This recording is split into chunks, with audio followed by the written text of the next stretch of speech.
հուսով եմ, որ ինքն է, որպես նախագահով պետք է առավել պատասխանատու զգար, որովհետև այդ նիստարկում կորուպցիական սենյակը ինքն է վարում։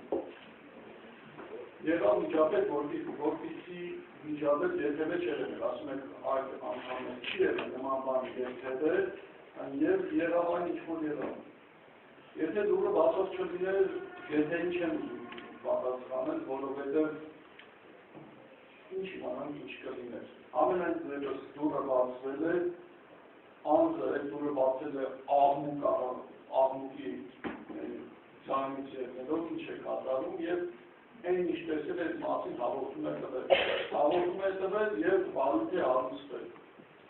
Մենք դեպքում ենք ես ամենայն դեպս այսպես են դեպքում, որ դա պատասխանատվությունը նաեւ խորհրդի է։ Որովհետեւ մեր մեջ է դա եւ պատասխանատվության ենթարկելով մեր գործընկերներին, մենք պատասխանատվությանը ենթարկել մեր բոլորից, որպեսզի դա մեր համար դարձ լինի, բոլորից համար եւ դժվար է այլևս նման բան չի կրկնվի։ Դուք հարցրեցիք պատժի չափը, նորմալ համարժեք պատիժ է, այսպես ասած պատասխանատվության միջոց է, մի բան էլ ասեմ, իմ գործընկերները, նույն Երևան Պարոսյանը, Տիգրան Խոշոյանը, Կավկասի տակ գնող այօրինակ Լուսինե Սահակյանը, չգիտեմ, ովքեր որ Կավկասի տակ են գնում, որ խորհուրդը օբյեկտիվ է,